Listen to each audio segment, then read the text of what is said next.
ഈശ്വരറ്റം പ്രിയപ്പെട്ടവരെ, തിരുവിഷ്ടം മീഡിയയിലേക്ക് സ്വാഗതം. ഏവർക്കും ഈശോയിൽ കൃപയും സമാധാനം. സഭാതർക്കത്തെ സംബന്ധിച്ച് ചില കാര്യങ്ങൾ പറയാമെന്നാണ് കരുതുന്നത്.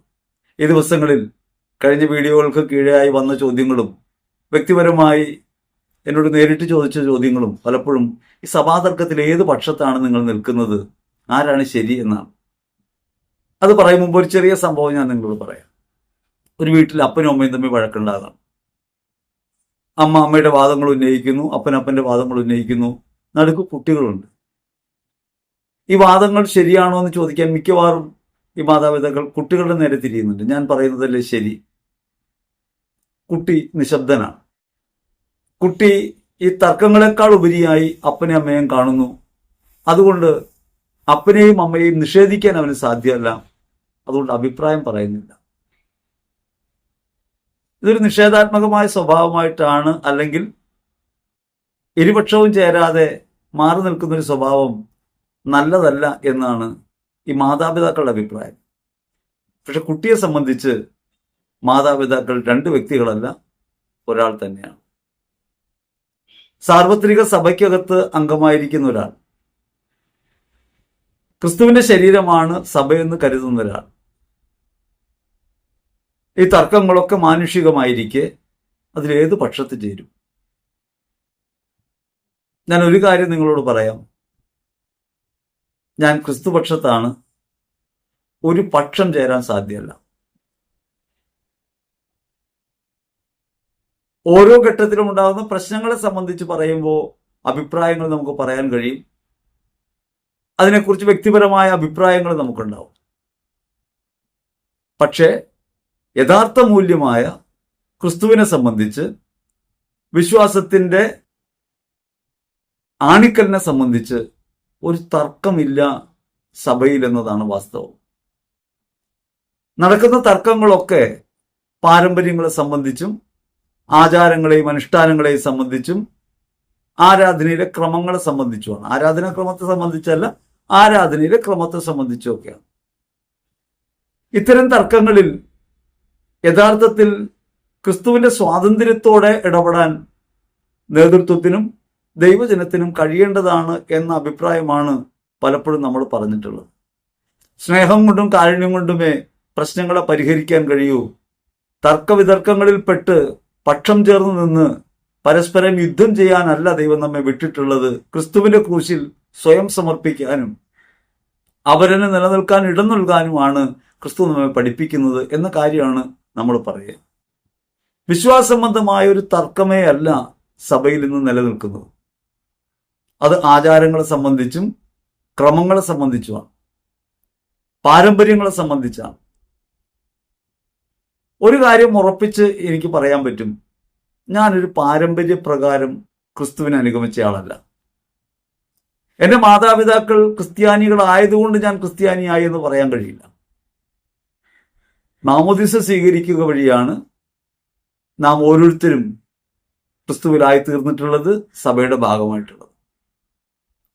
മാമോദിസ നമുക്ക് നൽകപ്പെട്ടു. ആ മാമോദിസയെ തിരിച്ചറിയുന്ന ഒരു ഘട്ടം വരെ, അല്ലെങ്കിൽ നമുക്ക് നൽകപ്പെട്ട വിശ്വാസത്തെക്കുറിച്ച് ബോധ്യമുണ്ടാകുന്നത് വരെ, ക്രിസ്തു അനുഭവത്തിലേക്ക് പ്രവേശിക്കുന്നത് വരെ അതൊരു വിത്ത് മാത്രമായിട്ടാണ് എന്നെ പ്രവർത്തിച്ചത്. ജനിച്ച് 6-ാം ദിവസം മാമോദിസ സ്വീകരിച്ച ആളാണ് ഞാൻ. അങ്ങനെ മാമോദിസ സ്വീകരിച്ച ഞാൻ യേശുക്രിസ്തുവിലായി തീർന്നു എന്നത് പൂർണ്ണമായിരുന്നില്ല. 29-ാമത്തെ വയസ്സുവരെ ദൈവനിഷേധിയായി ജീവിക്കുകയും ആ ദൈവനിഷേധിയായിരിക്കെ ജീവിതത്തിൽ ദൈവിക ഇടപെടൽ കൊണ്ട് ക്രിസ്തുവിനെ തിരിച്ചറിയാൻ എനിക്ക് കഴിയുകയും ചെയ്തു എന്നതാണ് യഥാർത്ഥത്തിൽ എൻ്റെ ക്രൈസ്തവ ജീവിതത്തിൻ്റെ നാൾ വഴി. അത് പ്രത്യേകമായ ബാഹ്യമായ ഇടപെടലുകൊണ്ടല്ല, ധ്യാനം കൂടിയിട്ടോ ആരെങ്കിലും ഉപദേശിച്ചിട്ടോ അല്ല. നടന്നു വന്ന വഴികളിലെ പിഴവുകൾ തിരിച്ചറിയാൻ ജീവിതത്തിൻ്റെ ഒരു സാഹചര്യം എനിക്ക് അനുഭവമായി മാറി. ആ ഒരു സന്ദർഭത്തിൽ ഞാൻ ക്രിസ്തുവിലേക്ക് തിരിഞ്ഞു, ക്രിസ്തുവിനെ തിരിച്ചറിയാൻ തുടങ്ങി. ക്രിസ്തു എനിക്ക് വെളിപ്പെട്ടു എന്ന് വേണം കരുതാൻ.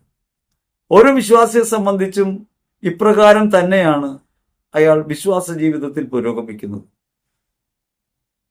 അപ്പൻ ക്രിസ്ത്യാനി ആയതുകൊണ്ട് ഞാനും ക്രിസ്ത്യാനിയാണ്, ഞങ്ങൾ പണ്ട് മുതലേ ക്രിസ്ത്യാനികളാണ് എന്ന പാരമ്പര്യവാദം ഒരു ക്രിസ്തു വിശ്വാസിയെ സംബന്ധിച്ച് വ്യർത്ഥമാണ്, മൗഢ്യമാണ്. യേശുക്രിസ്തുവിൽ ആയിത്തീരുന്ന ഓരോരുത്തരും പുതിയ മനുഷ്യനാണ്, ആയിത്തീരുകയാണ്. അവനെ സ്വീകരിച്ചവർക്കാണ് ദൈവമക്കളാകാൻ അവൻ കഴിവ് നൽകിയത്. അവനെ സ്വീകരിക്കുക എന്നത് ഹൃദയം കൊണ്ടുണ്ടാകേണ്ട കാര്യമാണ്. അതിനനുഗുണമായി എൻ്റെ മാതാപിതാക്കൾ വിശ്വാസികളായിരുന്നു. അവർ എനിക്ക് ജന്മം നൽകിയപ്പോൾ മാമോദീസ നൽകാൻ തയ്യാറായി എന്നത് ദൈവികമായ ഇടപെടലാണ്. ദൈവം എന്നെ വിളിച്ച വഴിയുടെ ഒരു ഭാഗം മാത്രമാണ്. ഇനി വ്യക്തിപരമായി എന്നെ സംബന്ധിച്ച് ചില കാര്യങ്ങൾ ഞാൻ നിങ്ങളോട് പറയാം. ഈ തർക്കങ്ങളൊക്കെ ഉണ്ടാകുമ്പോൾ നമുക്ക് പലപ്പോഴും ഉണ്ടാകുന്ന ചില ചിന്തകൾ ഈ പാരമ്പര്യത്തെ സംബന്ധിച്ചുള്ളതാണ്. എൻ്റെ അമ്മ ആഗോള സഭയുടെ ഭാഗമായ ഒരാളാണ്, ലാറ്റിൻ ചർച്ചിൽപ്പെട്ട ആളാണ്. എൻ്റെ അപ്പനാകട്ടെ സീറോ മലബാർ വിശ്വാസിയായിരുന്നു. കാര്യമായ വിശ്വാസമൊന്നും ഉണ്ടായിരുന്നില്ലെങ്കിലും അങ്ങനെയായിരുന്നു. അങ്ങനെ അവർക്കാണ് ഞാൻ ജനിച്ചത്. ആ ക്രമത്തിൽ നോക്കിയാൽ എന്നെ ഏത് ഭാഗത്ത് പെടുത്താൻ പറ്റും? ഭൂമിയിലേക്ക് ഞാൻ വന്നത് അമ്മയിലൂടെയാണ്. അമ്മ ലാറ്റിനാണ്. ജന്മം നൽകിയ പിതാവ് സീറോ മലബാറുകാരനാണ്.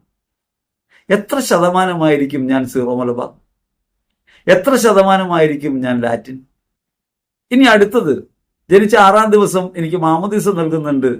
അതൊരു ലാറ്റിൻ ദേവാലയത്തിൽ വെച്ചാണ്. പോൾ അട്ടിപ്പേറ്റി അച്ഛനാണ് മാമോദീസ നൽകുന്നത്. അങ്ങനെയാണ് മാർട്ടിൻ എന്ന പേര് എനിക്ക് വരുന്നത്. ആ കാലത്ത് വിശുദ്ധ മാർട്ടിനെ വിശുദ്ധനായി പ്രഖ്യാപിക്കുന്ന നടപടികൾ നടക്കുന്ന സമയമാണ്.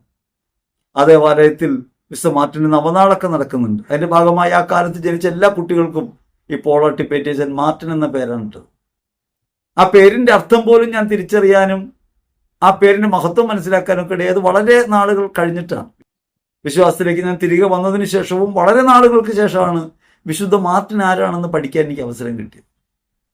അപ്പോൾ പാരമ്പര്യപ്രകാരം പറഞ്ഞാൽ ഈ ഒരു വിഭാഗത്തിലും എന്നെ പെടുത്താൻ കഴിയില്ല.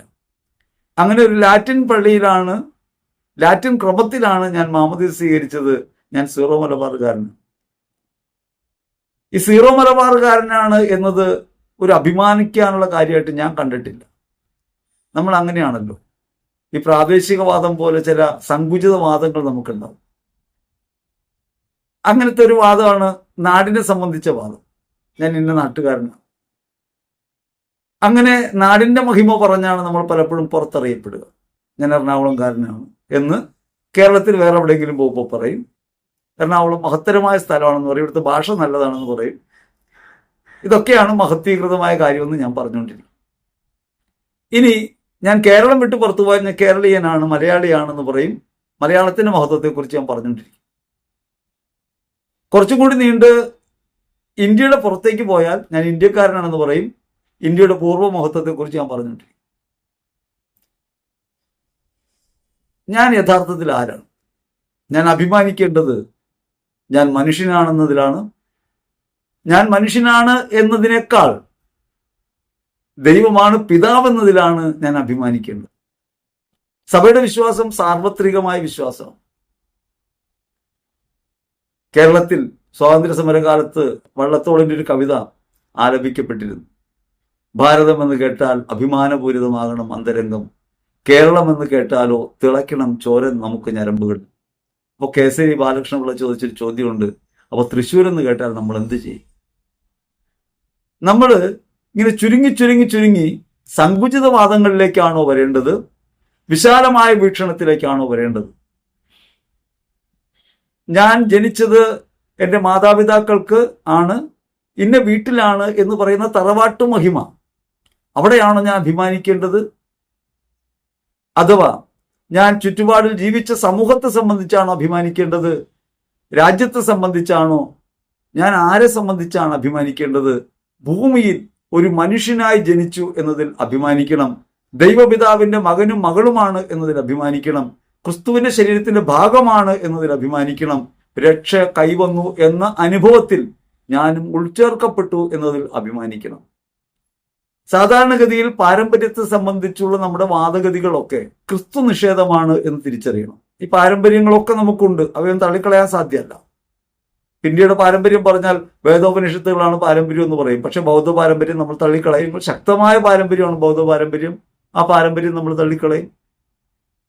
എന്നിട്ട് നമ്മൾ വിചാരിച്ചു വെച്ചിട്ടുള്ള ഒരു രീതിക്കകത്ത് ഇതാണ് പരമപ്രധാനം, ഇവിടെയാണ് ഞാനെന്ന് നമ്മെ തന്നെ സ്ഥാപിക്കാൻ നമ്മൾ ശ്രമിക്കും. എന്നെ സംബന്ധിച്ച് ഞാൻ ക്രിസ്തു അനുയായിയാണ് എന്നുള്ളത്, അല്ലെങ്കിൽ ആ വഴിയിലാണ് എന്നുള്ളത്, മാർഗത്തിൽ ചരിക്കുന്നവനാണ് എന്നുള്ളത് എനിക്ക് അഭിമാനകരമാകുന്നത് അതൊരു സാർവത്രിക ഭാവമുള്ള കാര്യമാണ്. ക്രിസ്തു ശരീരം പ്രപഞ്ചത്തെ മുഴുവൻ ഉൾക്കൊള്ളുന്നതാണ് എന്ന ഭാവമാണ്. സകലരും എൻ്റെ സഹോദരങ്ങളാണെന്ന ഭാവമാണ്. പാരമ്പര്യത്തെ സംബന്ധിച്ച് ക്രിസ്തു തന്നെ പറയുന്നുണ്ട്.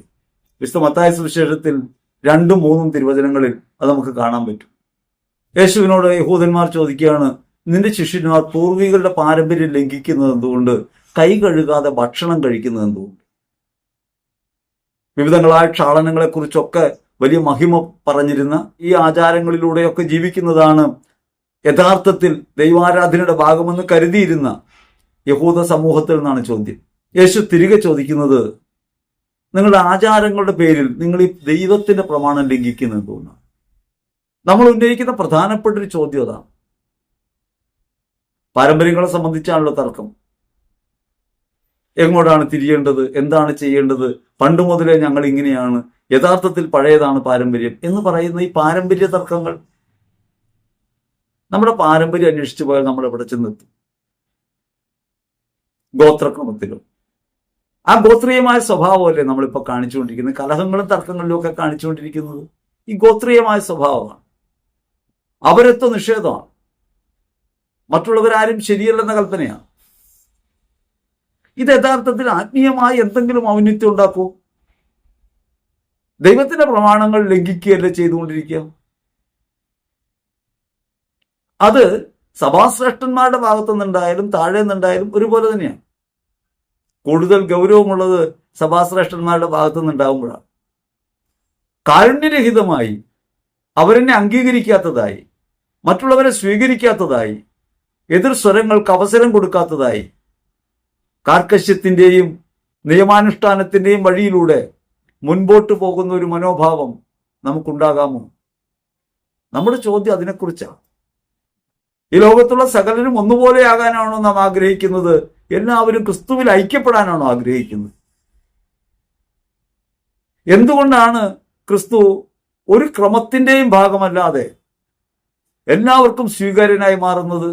എന്തും ഭക്ഷിക്കാം, എന്തും ധരിക്കാം, എവിടെയും ജീവിക്കാം, ഏത് ഭാഷയിലും സംസാരിക്കാം, ഏത് ആചാരക്രമത്തിലും ജീവിക്കാം. ജീവിക്കുമ്പോൾ ക്രിസ്തു മൂല്യബോധമായിട്ട് മാറണം. ആചാരങ്ങളുടെ പേരിലും പാരമ്പര്യങ്ങളുടെ പേരിലുമുള്ള തർക്കങ്ങൾ ചെന്നെത്തി നിൽക്കുന്നത് സ്നേഹവിരുദ്ധതയിലാണ്. നമ്മൾ അതിനെക്കുറിച്ചാണ് പറഞ്ഞുകൊണ്ടിരിക്കുന്നത്. വ്യക്തിപരമായി എനിക്ക് ഞാൻ ജീവിക്കുന്ന ചുറ്റുപാടിലുണ്ടാകുന്ന അഭിപ്രായങ്ങൾ ഉണ്ടാകാം. എൻ്റെ അഭിപ്രായങ്ങളെക്കാൾ വിലയുള്ളതായി ക്രിസ്തുവിൻ്റെ അഭിപ്രായത്തെ ഞാൻ കാണാൻ തുടങ്ങുമ്പോഴാണ് ഞാൻ ആത്മീയനായിട്ട് മാറുക. എൻ്റെ അഭിപ്രായങ്ങളുണ്ട്, എനിക്ക് വ്യക്തിപരമായ താല്പര്യങ്ങളുണ്ട്. എൻ്റെ വ്യക്തിപരമായ താല്പര്യങ്ങളെയും അഭിപ്രായങ്ങളെയുംക്കാൾ ഉപരിയായി ക്രിസ്തുവിനെയും ക്രിസ്തുവിന്റെ സ്നേഹത്തെയും അവന്റെ നിയമത്തെയും ഞാൻ കാണാൻ തുടങ്ങുമ്പോൾ ദൈവപ്രമാണമാവുന്ന സ്നേഹത്തിന് ലംഘനമായി വരാവുന്ന ഒരു തർക്കത്തിനകത്ത് പക്ഷം ചേരുന്നതും ആയുധമെടുക്കുന്നതും അപകടകരമായി മാറും. നമ്മൾ പറഞ്ഞുകൊണ്ടിരിക്കുന്ന അതിനെക്കുറിച്ചാണ്. ഈ തർക്കങ്ങളും കലഹങ്ങളും ഒക്കെ ഉണ്ടാകുന്നതിന്റെ പിന്നിലുള്ളത് സ്നേഹരാഹിത്യമാണ്. അവരെന്നെ അംഗീകരിക്കാൻ കഴിയാത്ത മനോഭാവമാണ്. ജനാധിപത്യത്തിൽ പോലും എങ്ങനെയാ പറയാ? അടിച്ചമർത്തപ്പെടുന്ന സ്വരം ഉണ്ടായിക്കൂടുന്നതാണ്. എന്തിൻ്റെയെങ്കിലും പേരിൽ വിവേചനം അനുഭവിക്കുന്നവരുണ്ടായിക്കൂടുന്നതാണ്. എതിരഭിപ്രായങ്ങൾക്ക് എത്രത്തോളം ഇടമുണ്ട് എന്നാണ് ജനാധിപത്യം അന്വേഷിക്കുന്നത്, അല്ലാതെ ഭൂരിപക്ഷ തീരുമാനമല്ല. നമ്മൾ തെറ്റിദ്ധരിക്കുകയാണ് പലപ്പോഴും. 51 പേർ 49 പേരുടെ മേൽ നടത്തുന്ന അധീശത്വമല്ല ജനാധിപത്യം. വിമത സ്വരങ്ങൾക്ക് ഇടം കൊടുക്കലാണ്, എതിരഭിപ്രായങ്ങളെ മാനിക്കലാണ്. ആ എതിരഭിപ്രായങ്ങൾക്ക് ഇടം കൊടുക്കാൻ കഴിയാതെ വന്നാൽ ജനാധിപത്യം വഴിതെറ്റും. അത് ഏകാധിപത്യത്തിലേക്ക്, ഫാസിസത്തിലേക്ക് അത് കടന്നുപോകും. നാം ഇന്ന് ഇന്ത്യയിൽ കാണുന്ന പല കാര്യങ്ങളിൽ അങ്ങനെയാണ്. ജനാധിപത്യത്തിനും ഉപരിയാണ് ദൈവാധിപത്യം. ദൈവാധിപത്യം എങ്ങനെയാണ്? ദൈവത്തിന്റെ പേരിൽ ആധിപത്യ സ്വഭാവം കാണിക്കാനുള്ളതല്ല. ദൈവാധിപത്യത്തിന് കീഴിലാണ് നമ്മളെല്ലാം തുല്യരാണ്, എല്ലാവരും ദൈവസന്നിധിയിലാണ്, എല്ലാവരെയും വിധിക്കുന്ന ഒരുവനേ ഉള്ളൂ, അവൻ ദൈവമാണ്. ആ ദൈവസന്നിധിയിൽ നമ്മൾ സമന്മാരാണെന്നും നമ്മുടെ അഭിപ്രായങ്ങളെക്കാൾ വിലയുള്ളത് ക്രിസ്തുവിനാണെന്നും അവൻ നമ്മോട് പറഞ്ഞത് പാലിക്കലാണ് യഥാർത്ഥത്തിൽ നാം ചെയ്യേണ്ടതെന്നും എന്നിടത്തേക്ക് എത്തിച്ചേരുമ്പോഴാണ് മറ്റുള്ളവരെ ക്രിസ്തുവായി കാണാനും അവരെ സ്നേഹിക്കാനും സ്വീകരിക്കാനും നമുക്ക് കഴിയുക.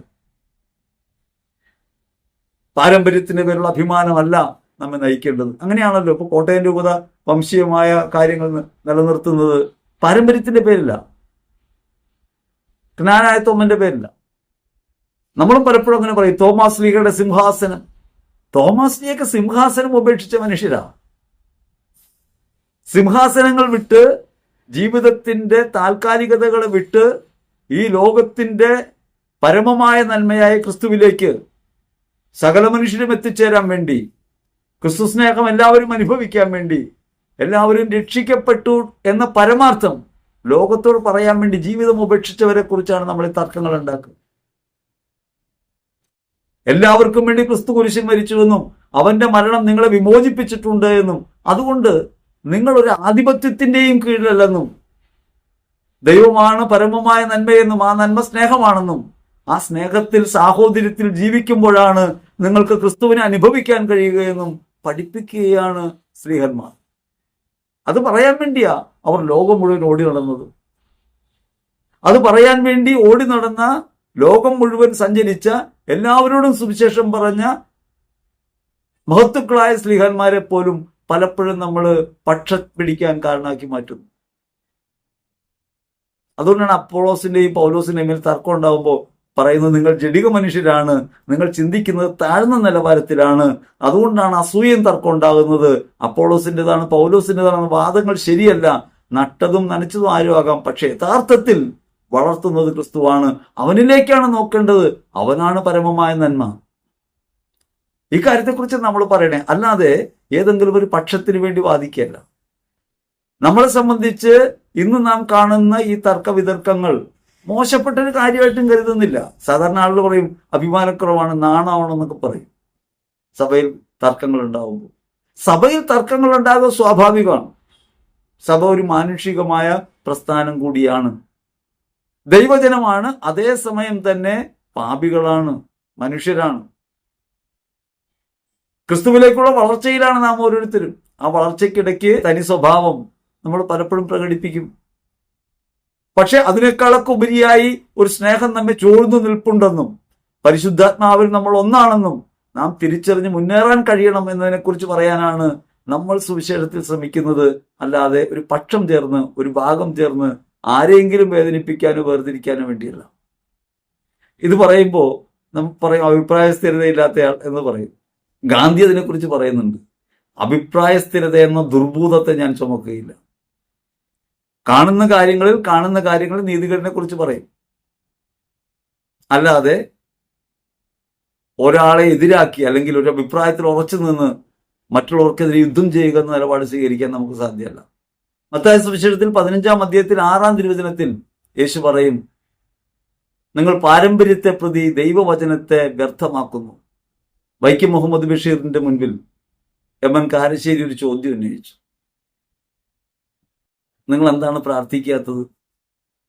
അപ്പൊ അദ്ദേഹം പറഞ്ഞു, ഭ്രാന്തനല്ലേ, അപ്പൊ പ്രാർത്ഥിക്കേണ്ട കാര്യമില്ല, മാനസിക രോഗം ഉണ്ടായിരുന്നല്ലോ കുറച്ചു നാൾ, അതുകൊണ്ട് പ്രാർത്ഥിക്കേണ്ടതില്ല. എന്നിട്ട് ഒരു പേന എടുത്ത് അദ്ദേഹം തല കീഴായി കുത്തിപ്പിടിച്ചും മറിച്ചു വെച്ചും ചോദിച്ചു, ദൈവത്തിന്റെ മുമ്പിൽ ഞാൻ ഇങ്ങനെ നിന്നാലെന്താ? സൃഷ്ടപ്രപഞ്ചത്തിന് മുഴുവൻ നാഥനായൊരുവന്റെ മുമ്പിൽ ആകാശം എന്റെ സിംഹാസനം, ഭൂമി എന്റെ പാദപീഠം. എവിടെയാണ് ദൈവമില്ലാത്തത്? ഏത് ഭാഗത്തേക്കാണ് തിരിയേണ്ടത്?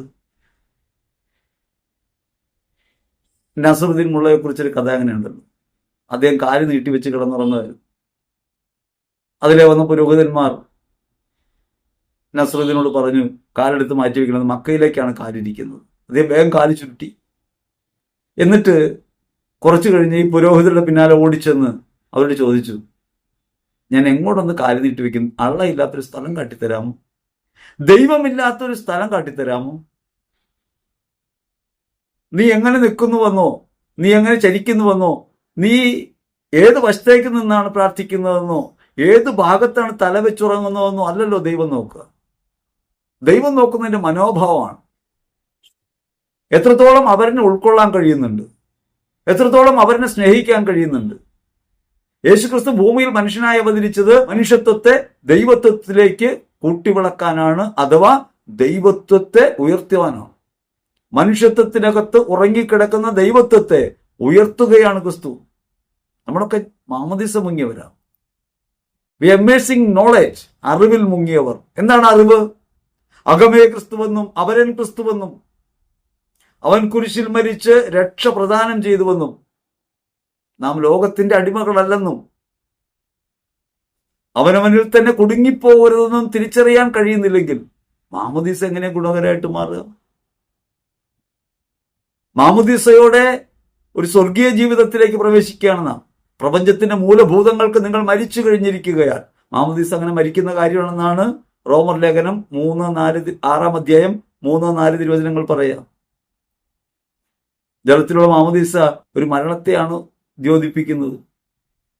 അങ്ങനെ ലോകത്തിന് മരിച്ച് പാപത്തിന് മരിച്ച് ദൈവത്തിൽ ജനിക്കുകയാൽ ദൈവരാജ്യത്തിൽ ജീവിക്കാൻ വിളിക്കപ്പെട്ടിരിക്കുന്ന നാം, സ്നേഹരാജ്യത്തിൽ ജീവിക്കാൻ വിളിക്കപ്പെട്ടിരിക്കുന്ന നാം, അപരോന്മുഖമായി ജീവിക്കേണ്ട നാം അവരെ ശത്രുവായി പരിഗണിക്കുകയും തർക്കവിതർക്കങ്ങളിൽ ഏർപ്പെടുകയും ചെയ്യുന്നുണ്ടെങ്കിൽ അവിടെ വ്യക്തിപരമായി നമുക്ക് സംഭവിക്കുന്ന ശോഷണത്തെ നമ്മൾ തിരിച്ചറിയണം.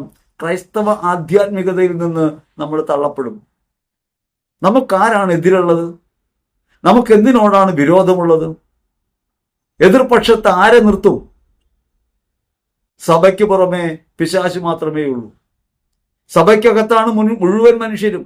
അതറിയാത്തവരുണ്ടാകാം. അവർ കത്തോലിക്ക സഭയിൽ അംഗങ്ങളാകണമെന്നില്ല. പക്ഷേ എല്ലാവരും ചേർന്നതാണ് സഭ. നാം അത് അറിയുന്നു. ആ അറിയുന്ന നമ്മെ പ്രകാശിപ്പിക്കേണ്ടത് സ്നേഹമായിട്ടാണെന്നിരിക്കെ നമ്മൾ കപടനാട്യക്കാരായിട്ട് മാറുന്നു. മത്തായി 15:7 പറയുന്നുണ്ട്, കപടനാട്യക്കാരെ, നിങ്ങളെക്കുറിച്ച് യേശയ്യ ശരിയായി തന്നെ എഴുതിയിരിക്കുന്നു. എന്നാണ് പറഞ്ഞത്? ഈ ജനം എന്നെ അധരം കൊണ്ട് പൂജിക്കുന്നു, ഹൃദയം കൊണ്ട് അവർ എനിക്കെതിരാണ്. അതേസമയം സ്നേഹവിരുദ്ധമായി ഞാൻ ജീവിക്കുകയും ചെയ്യുന്നു. അവിടെയാണ് പ്രശ്നമുള്ളത്.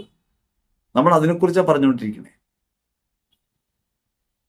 ഈ തർക്കങ്ങൾ അവസാനിക്കും. ഈ തർക്കങ്ങളൊക്കെ പരിഹരിക്കപ്പെടും. ഈ തർക്കങ്ങളൊക്കെ പരിഹരിക്കപ്പെടുമ്പോൾ തർക്കത്തിലേർപ്പെട്ട് മുറിവേറ്റവരുണ്ടാകും, മുറിവേറ്റവർ ശേഷിക്കും. ഓരോ തർക്കവും ജയപരാജയങ്ങൾ ഉണ്ടാക്കും. ആരെങ്കിലും അതീശത്വം നേടും, ആരെങ്കിലും സമവായത്തിലെത്തും. പക്ഷേ ആ തർക്കവിതർക്കങ്ങൾക്കിടയ്ക്ക് മുറിവേറ്റവർ, ഹൃദയത്തിൽ മുറിവേറ്റവർ, അടികൊണ്ടവർ, ജീവിതം നഷ്ടപ്പെട്ടവർ, അവരെ ആര് പരിഗണിക്കും? ഭഗവത്ഗീതയിൽ നിരവധി ഉത്തരങ്ങൾ കൃഷ്ണൻ പറയുന്നുണ്ട്. കൃഷ്ണനോട് ഒരു ചോദ്യം അർജുനൻ ചോദിക്കുന്നുണ്ട്. ജയപരാജയങ്ങൾക്ക് ശേഷം ഉണ്ടാകുന്ന ഒരു കാര്യത്തെക്കുറിച്ച് അർജുനൻ ചോദിക്കുക. അർജുനൻ ചോദിക്കുന്നു, ഇക്കണ്ട സഹോദരങ്ങളെ മുഴുവൻ, മിത്രങ്ങളെ മുഴുവൻ കൊന്നൊടുക്കിയിട്ടുള്ള വിജയം വിജയമാണോ? ഈ തർക്കങ്ങളിൽ അവരെ മുറിവേൽപ്പിച്ചിട്ടുള്ള വിജയം വിജയമാണോ? എന്താണ് നാം നേടുക? എന്താണ് നാം ലക്ഷ്യമാക്കുക? എവിടേക്കാണ് നാം പോവുക? നവോത്ഥാനമാണ് യഥാർത്ഥത്തിൽ ഉണ്ടാവേണ്ടത്. നമ്മളിപ്പോഴും പറഞ്ഞുകൊണ്ടിരിക്കുന്നത് പുനരുദ്ധാരണത്തെക്കുറിച്ചാണ്, റിവൈവലിസത്തെക്കുറിച്ചാണ്. നമുക്ക് മുൻപോട്ട് പോകാനല്ല താല്പര്യം, പുറകോട്ട് നടക്കാൻ ശ്രമിക്കുകയാണ്. അങ്ങനെ നമ്മുടെ പൂർവിക സത്വം വീണ്ടെടുക്കാൻ, പൂർവികതയെ ഉയർത്തിക്കാട്ടാൻ നമ്മൾ ശ്രമിക്കുകയാണ്. സഭയിൽ പാരമ്പര്യം എന്നത് യഥാർത്ഥത്തിൽ എന്താണ്? സഭയിലെ പാരമ്പര്യം വിശ്വാസ പാരമ്പര്യമാണ്. വിശ്വാസ പാരമ്പര്യം വിശുദ്ധരുടെ ജീവിതവുമായി ബന്ധപ്പെട്ടതാണ്. വിശുദ്ധ ജീവിത പാരമ്പര്യമുണ്ട്. വിശുദ്ധ ജീവിത പാരമ്പര്യത്തെ കൈവിട്ട് മാനുഷിക പാരമ്പര്യങ്ങളുടെ പിന്നാലെ നാം പായുന്നു. ഈ പാരമ്പര്യങ്ങളെ സംബന്ധിച്ചാണ് തർക്കം ഉണ്ടാകുന്നത്. അതുകൊണ്ടാണ് തർക്കത്തിൽ പക്ഷം ചേരാത്തത്. വിശുദ്ധ ജീവിത പാരമ്പര്യമാണ് നമ്മുടെ മുമ്പിലുള്ളത്. അത് അന്തോനിയ ആയാലും ഫ്രാൻസിസ് ആയാലും ഫ്രാൻസിസ് സേവ്യർ ആയാലും തോമസ് ലീഹ ആയാലും പൗലോസ് ലീഹ ആയാലും പത്രോസ് ആയാലും ഇങ്ങനെ നമ്മുടെ മുൻപേ കടന്നുപോയ ആളുകൾ തങ്ങളുടെ ജീവിതം കൊണ്ട് അർപ്പിച്ച് കാട്ടിത്തന്ന സ്നേഹത്തിന്റെ വഴി, ആ സ്നേഹത്തിന്റെ പതാക കയ്യിലെന്താൻ കഴിയാത്ത വിധം നമ്മൾ സങ്കുചിതരായി പോകുന്നുണ്ട്. പാരമ്പര്യങ്ങളെ സംബന്ധിച്ച്, മാനുഷികമായ പാരമ്പര്യങ്ങളെ സംബന്ധിച്ച്. വിശ്വാസ പാരമ്പര്യവുമായിട്ട് ഇതിന് യാതൊരു ബന്ധവുമില്ല. ക്രിസ്തു സ്നേഹവുമായിട്ട് യാതൊരു ബന്ധവുമില്ല. നമ്മൾ ആലോചിക്കേണ്ട കാര്യമാണ്. ആരാധന സമ്പൂർണ്ണമാകുന്നത് ആരാധനാക്രമത്തിലല്ലെന്ന് കത്തോലിക്ക സഭ തന്നെ പറയുന്നുണ്ട്. അതൊരു ജീവിതത്തിലാണ്. നിങ്ങൾ കൗദാശികമായ അർപ്പണങ്ങൾ നടത്തുമ്പോൾ ആ അർപ്പണങ്ങളുടെ പൂർണ്ണത ജീവിതത്തിലാണ്. പ്രതീകങ്ങളിൽ തുടങ്ങി, യേശു സംഭവം തുടങ്ങി, കൗദാശിക അർപ്പണങ്ങൾ, ആ കൗദാശിക അർപ്പണങ്ങൾ ജീവിതത്തിലേക്കാണ് നീളുന്നത്.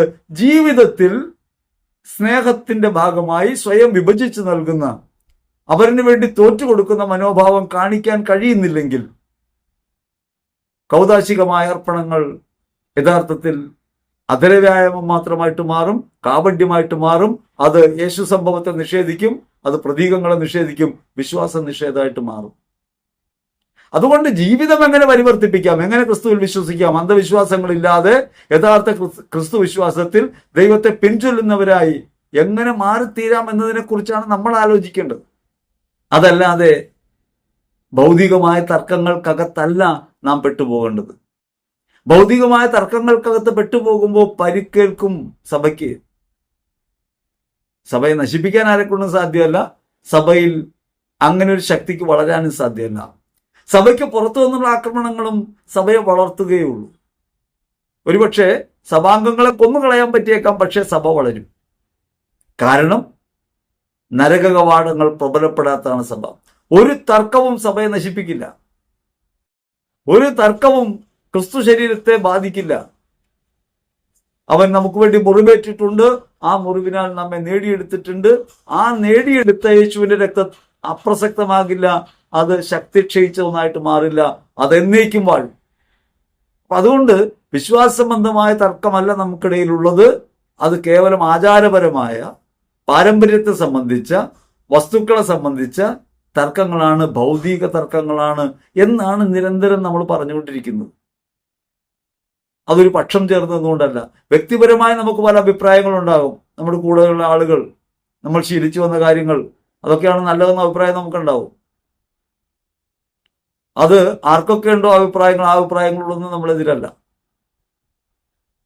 പക്ഷേ ആ അഭിപ്രായങ്ങളെക്കാൾ ഉപരിയായി ക്രിസ്തു സ്നേഹത്തെയും അവനുള്ള ജീവിതത്തെയും സാർവത്രിക ഭാവത്തെയും നമ്മൾ ഉയർത്തിപ്പിടിക്കണം. അതാണ് ഹൃദയത്തിനകത്തുണ്ടാകേണ്ടത്.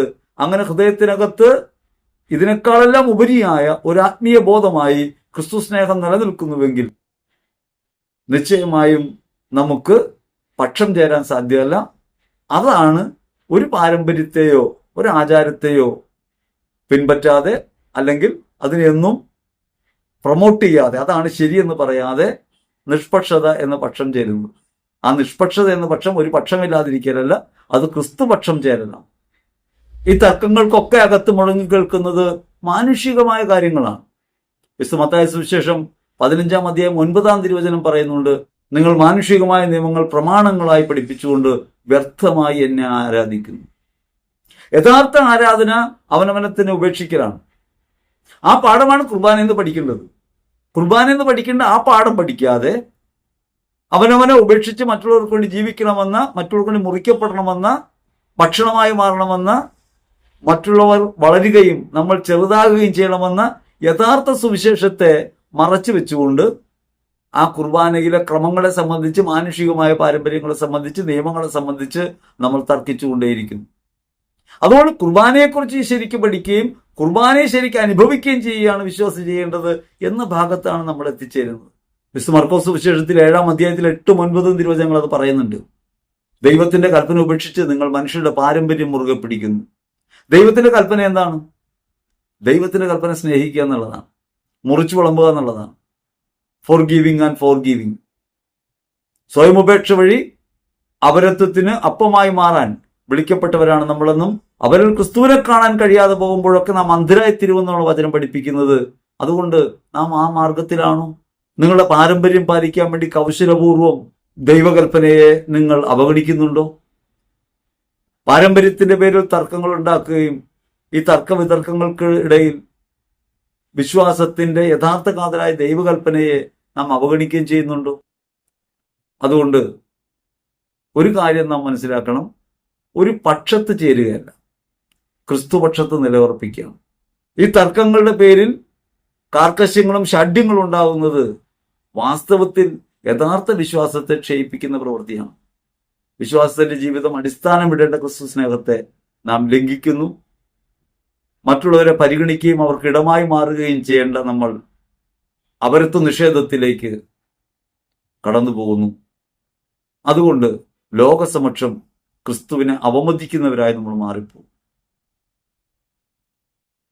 അനേകരുടെ ഹൃദയങ്ങൾ മുറിവേൽക്കും. ആ മുറിവുകളിൽ തൈലം പുരട്ടാൻ നമുക്ക് സാധ്യമല്ല. അതുകൊണ്ട് നമുക്ക് പ്രാർത്ഥിക്കാം, ക്രിസ്തുപക്ഷത്തായിരിക്കാം. നമ്മുടെ അന്ധവിശ്വാസങ്ങളെയും അനാചാരങ്ങളെയൊക്കെ എതിർക്കുന്നതിന്റെ പുറകിലുള്ളത് അത് തന്നെയാണ്. അല്ലാതെ ഏതെങ്കിലും ഒരാളോട് വ്യക്തിപരമായ വിരോധം ഉണ്ടായിട്ടോ ഏതെങ്കിലും സംവിധാനങ്ങളോടുള്ള വിയോജിപ്പ് പ്രകടിപ്പിക്കാൻ വേണ്ടിയല്ല. യഥാർത്ഥ സ്നേഹത്തിൽ നിന്നും, യഥാർത്ഥ ആരാധനയിൽ നിന്നും, യഥാർത്ഥമായ ദൈവസ്നേഹത്തിന്റെ അനുഭവത്തിൽ നിന്നും നാം അകന്നു പോകാനിടയാകരുത്.